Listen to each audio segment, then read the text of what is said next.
प्यारे बाबा तुम्हारा यही कहना है, पहने रहना गुणों का यूं ही गहना है।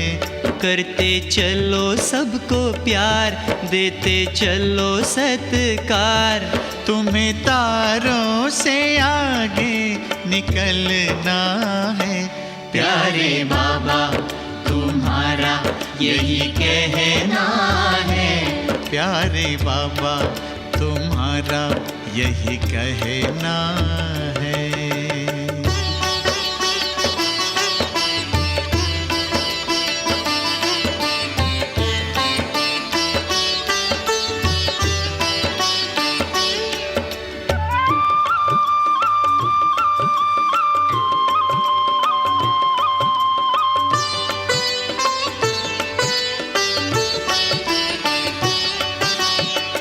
गगन से ऊंचे रखो विचार, धरती जैसा धैर्य अपार, नैनों में रूहानी प्यार, नैनों में रूहानी प्यार।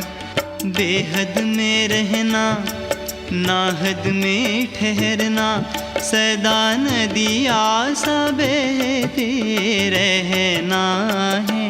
प्यारे बाबा तुम्हारा यही कहना है, प्यारे बाबा तुम्हारा यही कहना है।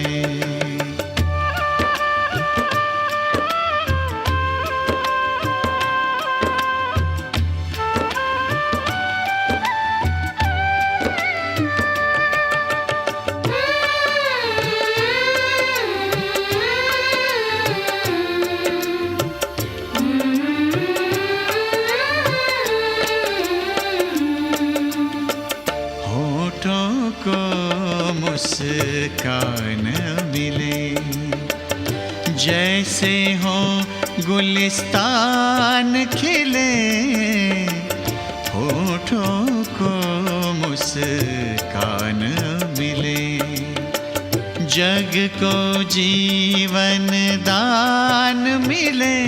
आए गम की ना हवाएं, देते रहो दुआएं, नहीं अवगुण को मन में धरना है। प्यारे बाबा तुम्हारा यही कहना है, प्यारे बाबा तुम्हारा यही कहना है।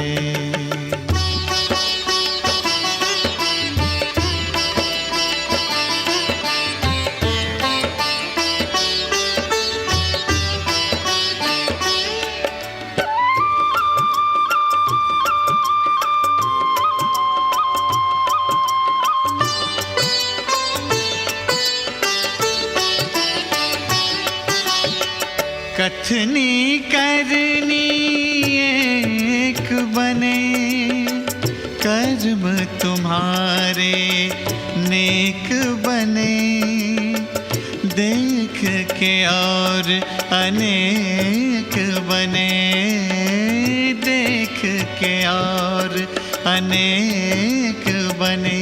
तुमको योगी बन के रहना, पावन पावन ऐसे बनना, जैसे निर्मल सा झरता झरना है।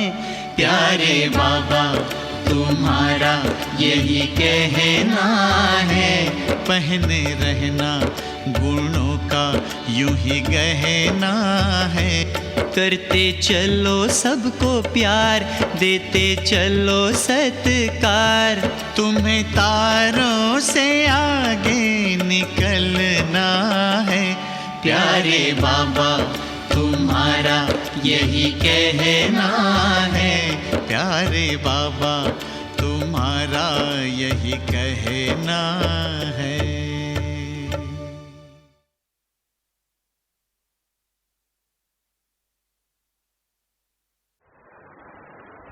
ओम शांति। वैसे हर एक कुल की अपनी अपनी मर्यादा होती है। लौकिक कुल में भी हर एक कुल की अपनी अपनी मर्यादा होती है। जो कुल के साथ साथ चलते हैं, मर्यादाओं पर चलते हैं, उनको सभी प्यार भी करते हैं, रिस्पेक्ट भी देते हैं। और जो लौकिक कुल की भी मर्यादाओं का उल्लंघन करते हैं, उनको कुल में से निकाल देते हैं। वो अकेले हो जाते हैं, उनसे लेन देन बंद कर डालते हैं, और वो अकेलापन उनको अकड़ता है, खाता है। बहुत लोग डिप्रेशन में चले जाते हैं। इसीलिए हर एक मनुष्य अपने कुल की मर्यादा को ध्यान में रखते हुए पीछे चलता है। अभी आई हम लोगों की बात इस पुरुषोत्तम संगम युग पर। हमें दो कुल की मर्यादाएं संभालनी है। एक है दैवी मर्यादा और दूसरी है ईश्वरीय मर्यादा। बाबा ने हम बच्चों को अमृत वेले से लेकर रात तक सोने तक सब मर्यादाओं की लकीर खींच के दिया है, जिसको लक्ष्मण रेखा कहो या लक्ष्य तक पहुंचने वाली रेखा कहो। अगर उन मर्यादाओं का कोई उल्लंघन करता है तो यहाँ किसी को कुल में से निकाला नहीं जाता है, पर वो स्वतः ही स्कूल से निकल जाता है। क्योंकि मर्यादा में चले गए तभी कुल में रह सकते हैं, नहीं तो नहीं रह सकते। उनका मन खाता है, उनको ये धरनी गर्म लगती है, पर स्वतः ही वो किनारा कर लेते। तो बाबा ने जो हमको मर्यादा कहो, श्रीमत कहो, आज्ञा कहो, जो जो दी हुई है, हर एक बात के लिए, हर एक कर्म के लिए, हर एक कर्म इंद्रियों के लिए बाबा ने हमें मर्यादाएं सिखाई हुई। क्योंकि देवी देवताओं का गायन किया जाता है मर्यादा पुरुषोत्तम। मर्यादाओं में वो उत्तम है, परंतु वो उत्तम मर्यादाएं उन्होंने कहाँ से सीखी? इस ब्राह्मण जन्म में सीखी। तो हम साकार बाबा को देखते हैं। बाबा ने, मम्मा ने, हमारी दादियों ने कितनी ईश्वरीय नियमों का, ईश्वरीय मर्यादाओं का पालन किया। और सिर्फ खुद ही पालन नहीं किया, परंतु हम लाखों लोगों को वो सिखाया। एग्जाम्पल बन के हमारे सामने खड़ी हो गई। साकार बाबा को तो अगर आप देखेंगे, ब्रिजेंद्र दादी हमेशा बताती थी कि अलौकिक जीवन तो छोड़िए, परंतु लौकिक जीवन की मर्यादा भी बाबा कितनी पालता था। क्योंकि बाबा वैष्णव पंथी था। वैष्णव पंथी होने के कारण बाबा का खान पान पहले से ही शुद्ध था। कांदा, लहसुन या शराब, कबाब कुछ भी नहीं। और बाबा का जो सारा कनेक्शन था धंधे के कारण राजाओं का था। उदयपुर के राजाएं, जयपुर के राजाएं, इस साइड के सब राजाएं खास बाबा के पास ज्वेलरी बनाने के लिए जाते थे। क्योंकि राजाओं की एक खास मर्यादा होती थी, उनका जब भी दरबार लगेगा वो पहली पुरानी ज्वेलरी नहीं पहनते। हमेशा हर दरबार में वो नई ज्वेलरी पहनते हैं। तो इसीलिए वो घड़ी घड़ी ज्वेलरी बनाते थे। और बाबा की विशेषता थी, जो कोई डिज़ाइन नहीं बना सकता उस डिज़ाइन की बाबा ज्वेलरी बना के देते थे। इसीलिए सब इतने दूर दूर से भाग के कराची और कलकत्ते में बाबा के पास पहुंचते थे। बाबा पहले से ही बहुत उदार चित्त थे, उदाहरण मूर्त थे और उदार चित्त थे। इसीलिए जो भी ये राजाएं आते थे इनकी खूब खातिरी करते थे। पर ये राजाएं हंसते थे बाबा के ऊपर। बाबा को कहते थे, लकीराज बाबू आपकी पार्टी तो फीकी फीकी है, क्योंकि वो शराब और कबाब खाने वाले, शराब पीने वाले, तो उनको तो पिस्ते बादामी के बड़े नहीं अच्छे लगते, उनको तो वो अच्छा लगता। तो इसीलिए हंस के बाबा को बोलते थे, आपकी लकीराज बाबू आपकी पार्टी फीकी रही। तो बाबा कहता था, तुम मेरे को कागज़ के नोट देते हो और मैं तुमको सच्चे हीरे देता हूँ, तो क्या तुम्हारे कागज़ के नोट के पीछे मैं मेरा धर्म छोड़ दूँ? अरे धरत पड़िए धर्म न छोड़िए। अगर धरती पर गिरना पड़े, मरना पड़े, तो भी धर्म नहीं छोड़ सकते। तो हम उस बाप के बच्चे हैं जो इतना मर्यादा वाला था, तो हमारे अंदर भी वो मर्यादाएं, हमारे ईश्वरीय कुल की मर्यादाएं, वो तो लौकिक कुल की मर्यादा इतना पालता था, अलौकिक कुल की तो बात ही मत पूछो। तो अभी हम देखते हैं बाबा ने हमें मनसा वाचा कर्मणा, संबंध संपर्क सबके लिए मर्यादाएं खींच के दिया है, श्रीमत दिया है, नियम मर्यादाएं बताई। हमारी यादगार जो है रामायण, उसमें सीता को लंका में क्यों जाना पड़ा सबको मालूम है। जिस समय उसने लक्ष्मण रेखा का उल्लंघन किया तो उसको रावण की सोनी लंका में जाना पड़ा। तो ये हमारा ही यादगार है। जो लक्ष्य तक पहुंचने वाली श्रीमत है, उसका अगर मनसा से भी उल्लंघन होता है तो माया रावण उठा करके अपनी नगरी में ले जाती। अगर कबूल हो गए तो कर सकते हैं। तो अभी हम देखते हैं कि बाबा ने हमें कौन सी मर्यादाएं खींच के दिया। मनसा के लिए क्या मर्यादा है मनसा की, क्योंकि मनसा हर एक बोल, हर एक कर्म, हर एक संस्कार इसका बीज है मनसा। जैसा सोचेंगे वैसा ही बोलेंगे, जैसा सोचेंगे वैसा ही करेंगे। हर एक कर्म पहले मनसा में होता है, संकल्प, फिर उसके बाद वाचा और कर्मणा में आता है। तो मनसा जो है वो समझो फैक्ट्री है, उसमें संकल्प चलते ही रहते हैं, चलते ही रहते हैं। तो बाबा ने आके इस मनसा को कौन सा ऐसी लकीर खींच के दिया, कौन सा नियम बताया जो हमारी मनसा उल्टी नहीं चले पर सीधी चले, मर्यादा से चले। हमें ये देखना है कि ये जो मनसा की फैक्ट्री है, इसको कैसा बंद किया जावे, उल्टी को सीधी कैसी बनाई जावे इसको।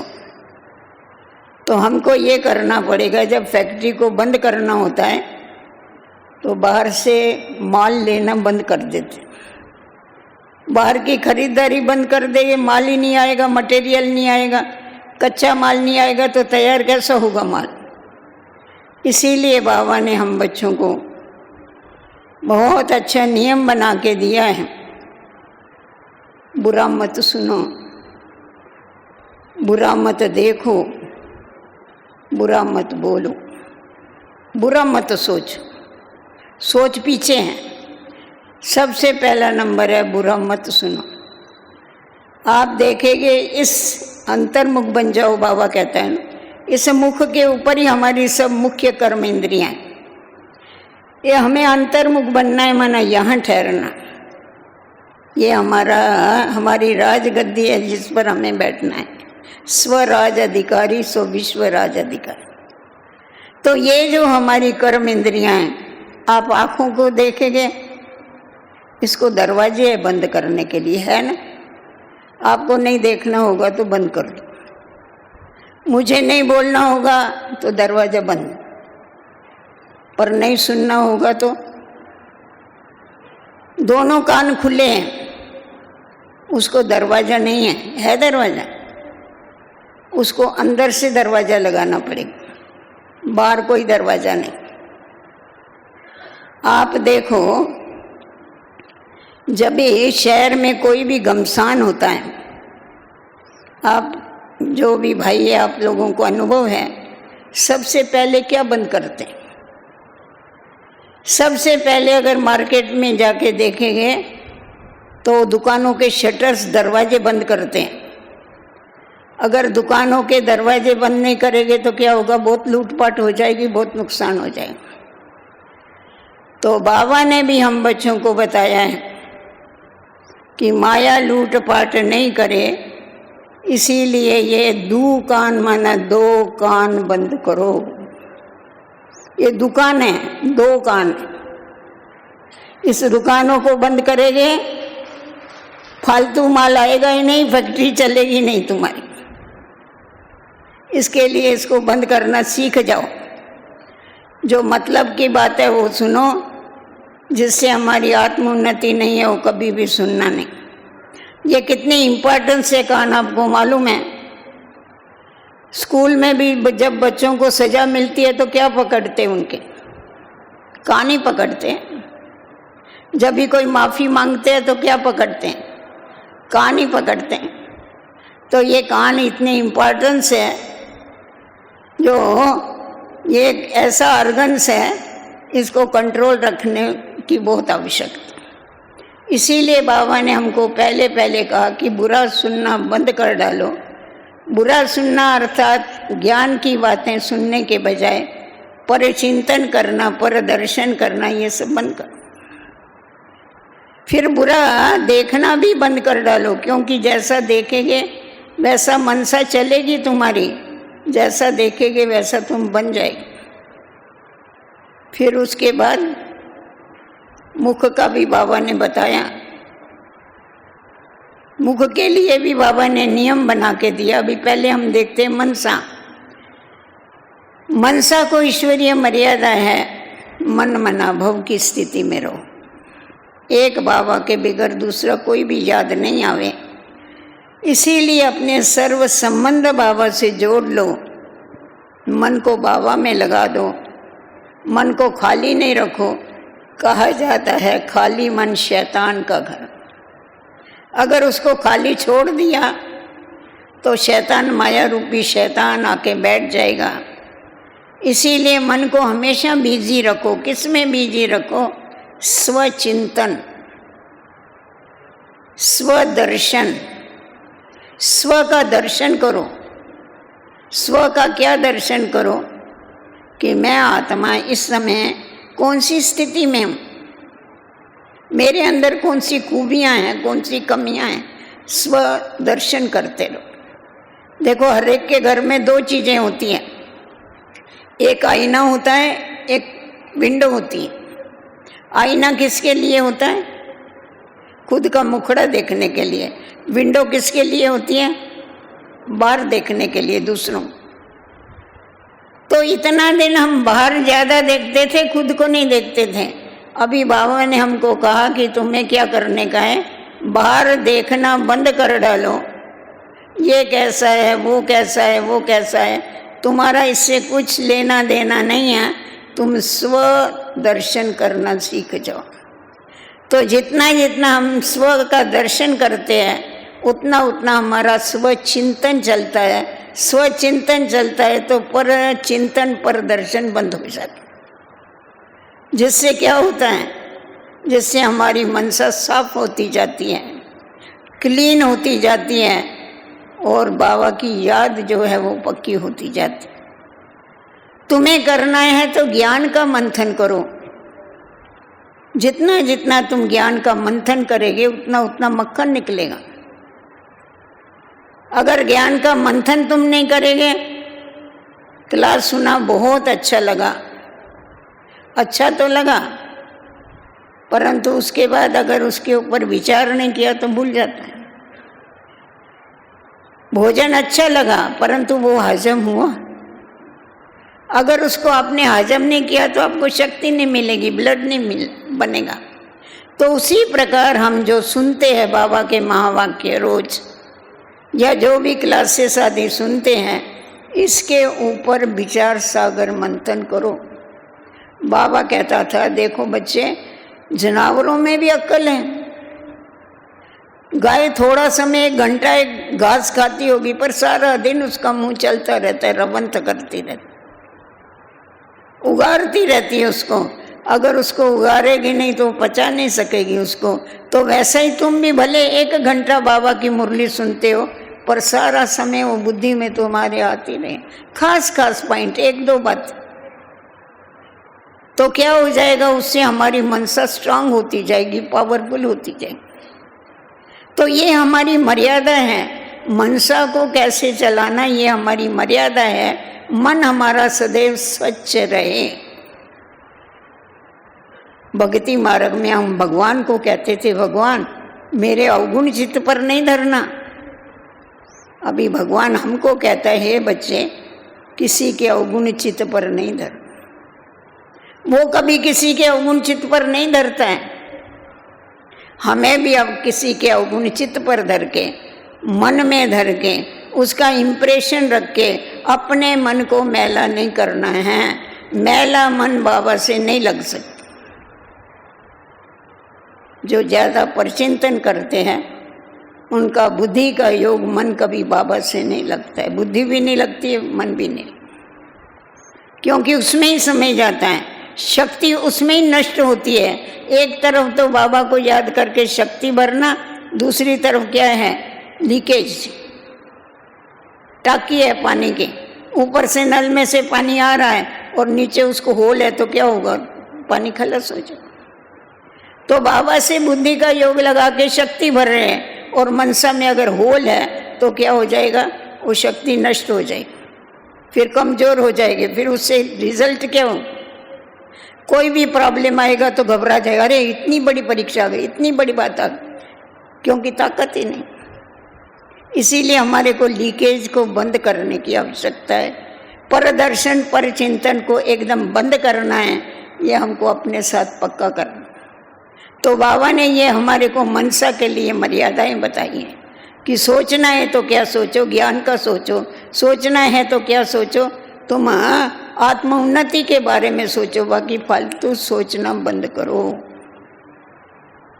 बाबा कहता है, वो गवर्नमेंट कहती है बर्थ कंट्रोल करो, और ये हाई गवर्नमेंट कहती है संकल्प कंट्रोल करो। जिन्होंने संकल्प कंट्रोल कर लिया उन्होंने सब कुछ जीत लिया।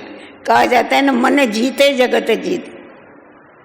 तो संकल्प अगर कंट्रोल में आ गए तो सब तुम्हारी जीत ही जीत हो जाए। अभी वाणी, मनसा की मर्यादा समझ में आई। अभी वाणी की बाबा ने कौन सी मर्यादा बताई।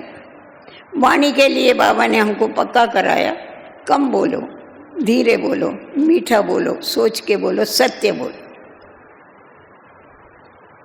असत्य कभी भी बोलना नहीं, क्योंकि तुम सच्चे बाप के बच्चे हैं। तुम्हारी वाणी सदैव सत्य होनी चाहिए, असत्य नहीं होनी चाहिए। और जितना हो सके उतना तुम कम बोलो। हम लोग क्या समझते हैं, सामने वाला कम समझता है, इसीलिए हम ज़्यादा से ज़्यादा बोलते हैं। नहीं, कोई भी बात होगी तो हम ज़्यादा बोलते हैं, क्योंकि हमको ऐसा लगता है इसको ज़्यादा नहीं समझ में आता है, इसको समझाना पड़ेगा। पर मेरे को ही समझता नहीं है कि मैं मेरी ताकत को वेस्ट कर रही हूँ। इसीलिए बाबा ने कहा कम बोलो, क्योंकि ये जो बोल है ये बहुत अमूल्य है। बोलो, आप संधि विच्छेद करो। बो प्लस लो माना बीज बो, बोलना माना बीज बोना। आप जैसा बीज बोएगे वैसा फल मिलेगा। आप मीठा बीज बोएगे तो आपको मीठा फल मिलेगा। आप मीठा बोल बोलेंगे तो सामने वाले मीठा बोलेंगे। आप कड़वा बोलेंगे तो सामने वाले मीठा कैसा बोलेंगे। इसीलिए बोलो, तुम श्रेष्ठ बोल बोलो, श्रेष्ठ बीज बोलो, ज्ञान का बीज बोलो, सामने वाला का भी कल्याण, तुम्हारा भी कल्याण। और जितना बोलना है कम बोलो, धीरे बोलो। कोई बहुत जोर जोर से बोलते हैं, अरे इतना जोर से क्यों बोलते हैं, हमारी आवाज़ ही ऐसी है। बाबा कहता है ये माइक को भी ये स्क्रू है, बटन है कम ज़्यादा करने को, तुम्हारे पास नहीं है। क्यों अपनी ताकत तुम वेस्ट करते हो? क्योंकि क्या है, बोलने से शारीरिक शक्ति भी जाती है और आत्मा की शक्ति भी जाती है। ये जो जबान है ये खट के ऊपर भी बिठाती है और पट के ऊपर भी बिठाती, ये ऐसी जबान। इसीलिए खट पर बैठे, पट पर काहे को बैठे? उल्टा बोलेगे तो क्या करेगी? पट में ही बैठना पड़ेगा। तो इसीलिए अपनी जबान को मीठा करो। कोई कोई कहते हैं बहन जी हम ना बहुत कम बोलते हैं, ज़्यादा नहीं बोलते हम, कभी भी कभी कभी बोलते हैं, परंतु बहुत कम बोलते। ऐसा बोलेंगे सामने वाला जन्म भर रोता रहेगा। फायदा क्या हुआ कम बोलने का? इसीलिए बाबा को कहना पड़ा कम बोलो और मीठा बोलो, कड़वा नहीं बोलना कभी। तो क्या हो जाएगा? तुम्हारी शक्ति बच जाएगी। ये मुख जो है ना, ये कर्म इंद्रिय दो काम करती हैं। और तो देखने का याग काम करेगी, कान सुनने का काम, पर ये खाने का भी काम करती है, बोलने का भी काम करती। इसीलिए बाबा ने इसको कंट्रोल में रखने के लिए क्या किया? सात्विक भोजन करो, क्योंकि अन्न का मन के ऊपर असर होता है। सात्विक भोजन करो। सात्विक भोजन खाना ये नियम है, पर नियम के साथ बाबा ने संयम भी सिखाया। शुरू शुरू में यज्ञ में जब 350 भाई बहने रहते थे, तो रोज रात को मम्मा कचेरी लेती थी। बाबा नहीं आता था कचेरी में। बाबा को बोलते थे बाबा आप क्यों नहीं कचेरी में आते, आप आओ ना। तो बाबा ने बताया देखो मैं अकेला नहीं हूँ, मेरे साथ धर्मराज, और जिनको झूठ बोलने की आदत है वो मेरे से भी झूठ बोलेंगे, तो उनको कितना दंड मिलेगा? 100 गुना दंड मिलेगा। ऐसा कोई बाप होगा जो समझे मेरे बच्चे को 100 गुना दंड मिले? तो मैं कैसा हूँ कचेरी में बताओ, इसलिए मैं नहीं आता हूँ। तुम्हारी मम्मा ही तुम्हारी कचेरी करे। तो मम्मा जब कचेरी करती थी तो मम्मा प्रश्न पूछती थी एक, साथ में लास्ट में ये भी प्रश्न पूछती, किसी ने पाप किया तो बताओ, भूल किया तो बताओ। और खुद को नहीं समझ में आया, किसी ने देखा, किसी ने भूल किया पर उसको नहीं समझा, दूसरे को समझा तो वो बतावे, परंतु आपस में फिर रिपीट नहीं करना, किसी को कुछ बोलना नहीं, पक्का कराते। फिर मम्मा लास्ट में पूछती थी भंडारी से, आज भोजन पूरा हुआ? तो कभी रोटी बच जाती थी, कभी रोटी कम हो जाती थी। अभी रोज 350 भाई बहने रहने वाले, पकाने वालों को, परोसने वालों को मालूम होता है कौन कितना खाता है, उस अनुसार रोटियां पकाएंगे। कभी बच जाएगी बहुत सारी रोटियां, तो मम्मा पूछती थी आज रोटी क्यों बच गई? अच्छा किस किस ने कम खाई? तो हाथ ऊपर करते थे। तो तुमने क्यों एक रोटी कम खाई? 2 खाने वाले 1 क्यों खाई? मम्मा आज सब्जी अच्छी नहीं बनी। अभी आप बताओ 350 रोटी बच जावे तो क्या किया जाए? और कभी रोटी कम हो जाती थी, मम्मा बोलती थी क्या हो गया आज रोटी क्यों कम हो गई? तो बोला मम्मा सब्जी बहुत अच्छी थी तो हमने 1 रोटी ज्यादा खा लिया। तो मम्मा इसके ऊपर समझाती थी कि देखो आपका लक्ष्य अलग है। पहले हम लोग जो जीते थे वो खाने के लिए जीते थे, अभी जीने के लिए खा रहे हैं। समझ में आई बात? तो पहले ये खाऊं, ये खाऊं, ये खाऊं, बाबा कहता है खाऊं खाऊं पेट में बलाऊं। समझा? तुम भोजन भी खाओ, शरीर को चलाने के लिए पेट्रोल दे रहे, बाबा की याद में खाओ, वो भी विधि है सारी, वो भी सारा नियम है। बाबा की याद के बगैर नहीं खाना। नहीं तो हमारी गुलजार दादी हमेशा कहती थी बाबा को भूल करके भोजन खाते हैं तो माया ही भोजन खा जाती है और वो फिर बहुत स्ट्रांग हो जाती है, तुम्हारे साथ ही लड़ती है। इसीलिए बाबा की याद में भोजन खाओ, जैसा अन्न वैसा मन बनेगा। तो ये नियम है ना हमारा, ये मर्यादा है ना, वो मर्यादा हमको छोड़ने का नहीं। तो बाबा ने देखो हमारे को वाणी की भी मर्यादा बताई। अभी कर्म की मर्यादा, कर्म की मर्यादा, कर्म का नियम क्या है, कर्म की हमारी मर्यादा क्या है? ईश्वरीय मर्यादा। जैसा कर्म हम करेंगे हमको देख के और करेंगे, है ये मर्यादा? या कभी ऐसा कहते हो जैसा कर्म और करेंगे उसको देख के मैं करूँगा? नहीं। हमेशा हमको ये ध्यान में रखना है ब्राह्मणों को। ब्राह्मण माना सिर्फ ब्रह्मचारी नहीं, ब्रह्मांड माना ब्रह्माचारी, ब्रह्मा बाप को फॉलो करने वाले माना ब्रह्मांड। तो इसीलिए हमको ये करना है कि हम जैसा कर्म करेंगे हमको देख करके और करेंगे। इसीलिए हमें अपने कर्मों के ऊपर बहुत ध्यान देना। बाबा ने क्या कर्म सिखाए हमारे को? बाबा ने हम बच्चों को कर्म सिखाए, सुख दो सुख लो। अभी आधा स्लोगन याद रखते हैं बहुत लोग, भाई हमारे को अपने मुख से अपने कर्मों से किसी को दुख नहीं देना है, सुख देना है। परंतु अगर कोई दुख देता है तो फट से वो स्वीकार कर लेते, फलाने ने ऐसा किया ना, मेरे को बहुत दुख हुआ। अरे पर बाबा ने तुमको बोला तुमको दुख लेना नहीं, फिर तुमने क्यों ले लिया? दुख दो नहीं पर दुख लो भी तो नहीं। अगर समझो कोई हमारे को दुख देता है और मैंने नहीं लिया तो उसके पास ही रहेगा ना। परंतु क्या करते हैं, जल्दी स्वीकार कर लेते हैं, जल्दी डिस्टर्ब भी हो जाएंगे, थोड़ी बात में डिस्टर्ब हो जाएंगे। तुमने क्यों क्रोध किया? बोले वैसा हमारे को बहन जी क्रोध नहीं आता है, पर जब कोई झूठ बोलता है ना तभी हमको बहुत क्रोध आता है। ठीक है, ठीक है, ये ठीक है या रंग है? अभी देखो उसने क्रोध किया, पाप किया। सॉरी, उसने झूठ बोला, पाप किया, और मैंने क्रोध किया, वो ये क्या किया? पुण्य किया। अभी क्या हुआ, भूल उसने किया झूठ बोलने की, सजा मेरे को मिली। कैसे? हमने क्रोध किया तो हमारा ब्लड प्रेशर बढ़ गया, हमारी पल्पिटेशन बढ़ गई, हमारा शुगर बढ़ गया, तो सजा किसको मिले? और भूल किसने किया? सामने वाले में। ये ज्ञानी है। इसीलिए बाबा कहते हैं कि बच्चे सोच समझ के करो जो भी करना। उसने दिया, उसने क्रोध किया, वो झूठ बोला तो तुमको क्रोध आ गया। अरे बोला तो बोला, जाके वो जाने उसका काम, उसको समझाओ। तुम नहीं समझे तो छोड़ दो, जाने दो, आप ही धर्मराज समझाएगा, तुम्हारा क्या जाता। तो ऐसी छोटी छोटी भूलें करके हम अपनी मर्यादा को तोड़ते रहते और दुखी होते, फिर अपनी शक्ति को नष्ट कर।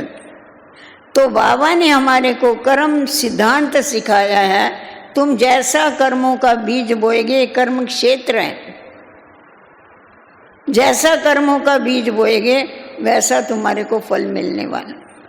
बाबा तो कभी कभी बहुत मजे की बात करता है, तुम्हारे को अगर समझो क्रोध करता है सामने वाला, तुम उसके ऊपर फूल चढ़ाओ। मैंने कहा बाबा फूल चढ़ाने को जाएंगे तो उसको और भी गुस्सा लगेगा, ये क्या फूल चढ़ाते हैं हमारे ऊपर? फूल चढ़ाओ माना मीठा बोलो उससे, तुम नहीं क्रोध करो, तुम अपने को कंट्रोल करो।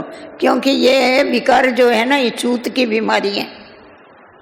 एक ने क्रोध किया ना तो दूसरे को भी लग जाता है, तुरंत तीसरे को भी लग जाता है। इसीलिए किनारा करना अच्छा है, अगर छूत लगती हो संभालना अच्छा है। खुद को संभालना है, हमको सेफ रखना है अपने को। हम अपने को सेफ रखेंगे तो विश्व को सेफ कर सके। तो इसीलिए हमारे को हमेशा ध्यान देना है कि हमारे कर्म ऐसे हुए, हमारे कर्मों से बाप दिखाई पड़े। जो बच्चे गुणवान होते हैं ना, तो सामने वाले अज्ञान काल में भी जो गुणवान होते हैं, होशियार होते हैं, उनको देख के कोई भी पूछता है ये किसका बच्चा है? पूछता है? नहीं पूछता, तुरंत माँ बाप का नाम आता है। बाप का ज्यादा आता है, माँ का कम आता है। तो हमारे अंदर भी वो गुण होवे जो बाबा के हैं। हमें बाप समान बनना है। हम सभी का लक्ष्य तो यही है ना, हमें संपूर्ण बनना है, हमें बाप समान बनना है, हमें फरिश्ता बनना है। तो जो बाबा ने किया वही हमको भी करना। बाबा ने करके बताया, बाबा ने प्रवृत्ति कहाँ छोड़ी। बाबा के साथ सब रहते थे, सब रहते थे, जसोदा रहती थी, सब रहते, बहू रहते, बेटे सब रहते। परंतु बाबा कितना न्यारा और प्यारा रहा। बाबा ने कभी कहा ये यज्ञ मेरा है? आप देख लो, बाबा की सारी हिस्ट्री आप लोगों ने सुनी होगी। बाबा ने कभी भी ये नहीं कहा ये यज्ञ मेरा है। बाबा हमेशा कहता था ये शिव बाबा का रुद्र यज्ञ है। जब भी हम लोग बाबा के साथ ब्रह्मा भोजन में बैठते थे ना, बाबा सामने बैठता था, ऐसा गोल करके बैठते थे, तो बाबा बोलता था शिव भोलेनाथ के भंडारे का ब्रह्मा भोजन, शिव भोलेनाथ का ब्रह्मा भोजन शिव बाबा को याद करके स्वीकार करो। शिव भोलेनाथ का ब्रह्मा भोजन, ब्रह्मा का भोजन है, परंतु भंडारा किसका है? शिव बाबा का। तो बाबा ने प्रवृत्ति वालों को ये पक्का कराया हुआ है, आप भले प्रवृत्ति में रहते हो पर हमेशा ये ख्याल में रखो कि हम शिव भोलेनाथ के भंडारे का खा रहे हैं। सुना? ऐसा नहीं समझो कि हम कमाते और खाते हैं। अरे तुम क्या कमाएगे? वो देगा नहीं तो क्या कमाएंगे? दाता कौन है? तो इसीलिए अपने को गृहस्थी नहीं परंतु अपने को ट्रस्टी समझ करके चलो। ये सारा बाबा का है। बाबा देखो, बाबा के ऊपर कितनी बड़ी परीक्षा आई। अचानक यज्ञ में खुड़खुड़ हो गई, कुछ भी नहीं बचा, 350 बच्चे सामने, खाने के लिए कुछ नहीं, परंतु बाबा की स्थिति देखो कि बाबा निश्चिंत, भंडारा बाबा का है, बच्चे बाबा के हैं, उसको फिक्र है, मेरे को क्या फिक्र। और होता भी ऐसा ही था। लास्ट मोमेंट 11 बजे आके भोजन पकाने वाली पूछेगी बाबा क्या बनाऊं? कुछ भी नहीं है डब्बों में, क्या बनाएगी? बाबा कहता था 11 बजे आना, 10 बजे आएगी। 11 बजे पोस्टमैन आएगा, बिगर नाम का मनी ऑर्डर दे के चला जाएगा। बाबा बुलाएगा जो खाना पकाने वाले, उनको खरीद करने वाले, उनको बोलेगा जाओ जाके बाजार में से आटा और दाल ले आओ, दाल बछड़े वाल, जिसको बच्चे ज़्यादा होते ज़्यादा पन डालो दाल में, और क्या है। और पूरे 12 बजे बाबा को भोग भी लगेगा, बाबा मम्मा सहित सभी बैठ करके भोजन खाएगी। ये क्या कमाल है। शिव की तो कमाल है पर ब्रह्मा की कोई कमाल कम नहीं है। उसने कभी भी बाबा की डिक्शनरी में मैं और मेरा ये कभी भी शब्द नहीं। बाबा का है, बाबा का है, मैं बाबा का हूँ, ये सब कुछ बाबा का। बच्चे बाबा के हैं, बाबा को फिक्र है, मेरे को क्या फिक्र। तो फॉलो फादर करना माना क्या? ब्रह्मा कुमार बनना, ब्रह्मा कुमारी बनना माना क्या है? बाप जैसा बनना ना। सबसे बड़ी सेवा कर्मों की सेवा। हमारे कर्मों के द्वारा बाप दिखाई पड़ेगा, हमारी सूरत से उसकी सीरत दिखाई पड़नी चाहिए, गुण दिखाई पड़ने। बाबा ने हम बच्चों को शिक्षा दी हुई है, समझानी दी हुई है कि बच्चे तुमको, क्योंकि व्यवहार में आते हैं तो किस रीति से एक दो के साथ व्यवहार में आओ, संबंध संपर्क तुम्हारा आपस में कैसा रहे, ज्ञानी अज्ञानी तुम साथ में रहते। बड़ों को हमेशा तुम रिस्पेक्ट दो, सम्मान दो, साथ वालों का रिगार्ड रखो तुम, और जो छोटे हैं उनको प्यार दो। जो भी बुजुर्ग है उनका रिगार्ड रखना तुम्हारा धर्म, उनको संभालना तुम्हारा धर्म। हमारे इन कर्मों से आज दुनिया में हम देखते हैं ना क्या लगा पड़ा है, बुजुर्गों की क्या वैल्यू है उनके पास, परंतु यहाँ बाबा हमारे को वैल्यू सिखाता है। बाबा ने एक बार बहुत अच्छी बात बताई। बाबा ने कहा देखो दवाई कौन से पत्तों की बनती है, जो पत्तों की दवाई होती है ना वो कौन से पत्तों की बनती है, नए पत्तों की नहीं होती, पुराने पत्तों की दवाई बनती। तो हम सब कल्प वृक्ष के पत्ते हैं ना, तो इसीलिए हमारे द्वारा सबको क्या मिलना चाहिए, हमेशा हमें ये ध्यान में रखना है। बाप को हमें प्रत्यक्ष करना है, सिर्फ हमको खुश नहीं होना है हमको इतना बरस हो गया, इतना बरस हो गया। आप जितने पुराने होते उतनी आपकी रिस्पॉन्सिबिलिटी बढ़ती है, क्योंकि आने वाले भी देखते हैं, आपके साथ वाले भी देखते हैं अरे ये इतने वर्षों से चल रहा, फिर इसमें क्या परिवर्तन हुआ है? कंपटीशन करना चालू कर दे। इसीलिए मुझे बदलना है, स्व परिवर्तन से विश्व परिवर्तन होना। जब तक हम अपने में परिवर्तन नहीं लाएंगे, दूसरों में परिवर्तन ला नहीं सके। तो अमृत वेले से लेके जो बाबा ने दिनचर्या दिया है हमको, आप घर को घर नहीं समझो, आप शिवालय समझो। मेरा घर है, मेरा बोला तो गया, मैं और मेरा ये दो माया को आने के दरवाजे हैं, इसको डबल लॉक लगा दो आप। चोरों से बचने के लिए डबल लॉक लगाए जाते हैं ना, एक है बाबा और दूसरा है सेवा। डबल लॉक लगाएंगे तो माया की ताकत नहीं, विषाद नहीं है वो आवे आपके पास। इसीलिए कभी भी ये नहीं कहो मेरा घर मेरा घर, कहेंगे मैं बाबा का हूं पर ये बच्चा मेरा, ये बच्ची मेरी है, फलाना मेरा है। अरे मेरा मेरा क्या है? मेरे मेरे का ही तो फेरा है। हाँ, बलि किसकी चढ़ती है? शेर की बलि चढ़ती है? बलि किसकी चढ़ाते हैं?